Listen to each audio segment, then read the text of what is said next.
Hola, mi nombre es Robert Ríos.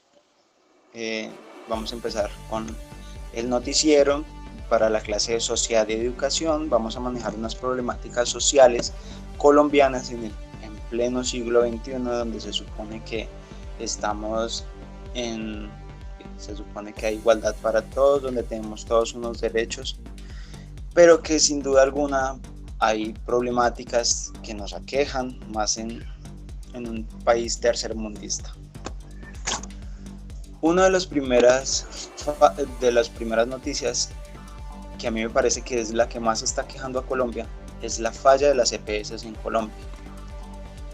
Pero ¿por qué hay estas fallas? ¿Por qué las EPS no hacen nada? ¿Por qué el gobierno no hace nada?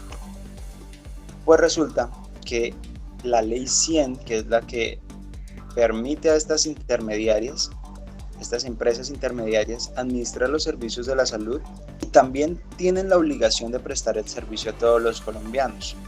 Pero esto no es gratis porque el Estado le paga a las EPS para que por cada afiliado que tiene le paga cierto porcentaje, ¿verdad? Además, si el individuo o el afiliado tiene un trabajo, o lo que hace es que también debe pagar una prestación de salud en el régimen contributivo para los aportes que hace el Estado. Es el régimen subsidiado, ¿sí? Pero el Estado también le paga a estas EPS por afiliados contributivos, es decir, están recibiendo doble vez una afiliación para que les den una atención precaria. Resulta que hay una rentabilidad y es un negocio que se está volviendo este tipo de entidades, porque el Estado le paga a las EPS le pagan a las IPS o crean IPS, que son instituciones prestadoras de salud como hospitales, centros médicos, consultorios,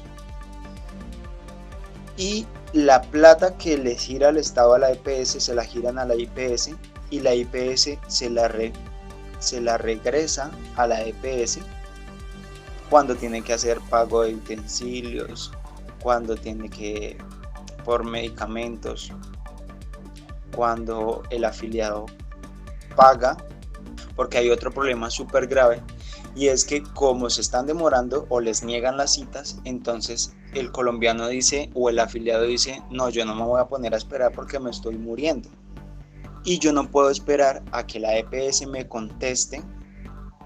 Entonces ahí ya hay un factor que se está metiendo en la cabeza de los colombianos o de los afiliados, y es que si la EPS no me responde, yo pago por otro lado. Entonces ahí estamos viendo que hay una crisis de la salud y que las EPS no quieren responder ante esta emergencia. Pero si ya todos nos dimos cuenta de que hay una falla en la salud, ¿por qué no se ha hecho algo para solucionarlo? Pues resulta que las entidades o el Estado no ha generado unas políticas de vigilancia adecuadas o pertinentes para regular este tipo de acciones o los dineros que vienen de nuestros bolsillos. Por eso entonces se vuelve un círculo vicioso y jamás van a solucionar esto. Hay personas que se mueren en hospitales porque las EPS no les responden para consultas, no les generan la cita, los medicamentos se los niegan, y ahí es cuando entra la acción de tutela. Aquellos colombianos que están en un régimen subsidiado, que son de más bajos recursos, optan por esta medida porque no tienen plata como otras personas para pagar los medicamentos privados o una consulta privada, y tienen que acceder a esta acción de tutela para poder que los atiendan, que les den sus medicamentos, porque Muchas veces se ha visto el caso que son enfermedades graves como el cáncer, ¿sí?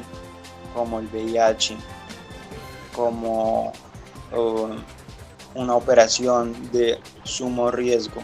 Entonces, ahí en realidad estamos viendo una falla que no sé cuándo se vaya a solucionar. Otro de los temas que a mí me pareció súper importante y que día a día crece más es el tráfico de fauna silvestre, porque es el tercer negocio ilegal más lucrativo, después de la venta de armas y las drogas ilícitas. Entonces vemos que es un problema porque estos animales son tratados, los acorralan, los sacan de sus ambientes, de sus hábitats. Muchas veces se mueren simplemente con el hecho de sacarlos de los hábitats y otras veces se mueren en el transporte para la venta y comercialización, ya sea a nivel nacional o a nivel internacional. Pero ¿por qué es un problema? Porque no se pueden comercializar, porque son animales salvajes, ¿sí? Muchas veces los matan, se pierde, también los ponemos en peligro de extinción, se ha perdido muchos de los hábitats de animales silvestres y los son utilizados para la moda. Entonces está de moda entonces los abrigos de pieles, el mercado de mascotas. Estamos viendo que los colombianos cada vez compran más animales silvestres, como son los más vendidos son los reptiles y los aves y las aves. Entonces vemos pescados en peceras, pájaros, loros acorralados, guacamayas acorraladas, serpientes acorraladas. También son utilizados para la alimentación, entonces los matan para comérselos, los preparan, son platos súper exquisitos, no sé qué. Y por eso es que surgen las enfermedades como las que estamos sufriendo ahora, que es por el COVID-19. También los utilizan para medicinas tradicionales, es más que todo utilizado la sangre de estos animales o las ancas de ranas y eso. Y para la industria de la decoración, porque también es un fetiche para muchas personas tener un animal disecado en la sala de su casa y que el gobierno o que las entidades ambientales no hagan nada. Este tipo de acciones, la venta ilegal o el tráfico de fauna silvestre, mueve al año en el mundo 50 millones de dólares. En Colombia cada hora se recuperan 4 animales silvestres y el riesgo es que, como ya lo dije anteriormente, el peligro de extinción, vida de los mismos animales y de los ambientes, precariedad en el tránsito, que como ya lo dije, ellos se mueren en el transporte, porque estos transportes no es que estén regulados por una entidad del Estado, sino que tienen que pasarlos por la ilegalidad para poder llevarlos a su sitio de destino o donde los van a vender. Yo creo que aquí debe haber una presencia del Estado que actúe, que haya más rigurosidad para este tipo de personas que ven esto como un negocio, que ven a los demás como un negocio, que ven a los seres vivos como un negocio, que no les importa destruir, dañar, simplemente por tener más dinero. Y termino con esta noticia con una frase que me pareció súper interesante. Dice: sostengo que cuanto más indefensa es una criatura, más derechos tiene a ser protegida por el hombre contra la crueldad del hombre. Mahatma Gandhi. Y otra de las noticias que generó revuelo después de la firma de la paz con las guerrillas de las FARC es la erradicación de coca en los cultivos de los campesinos. Entonces, que hay una problemática Primero porque la coca es ilegal, el cultivo de coca en masa es ilegal. Y segundo, porque los campesinos son dueños de esas tierras y tienen derecho a cultivar esas tierras. Algunos campesinos viven de este cultivo. Para el Estado es primordial que los cultivos de coca se erradiquen, los campesinos que no. Porque el conflicto, si como colombianos queremos dejar el camino de las drogas ilícitas atrás? Del dicho al hecho hay mucho trecho, ¿no?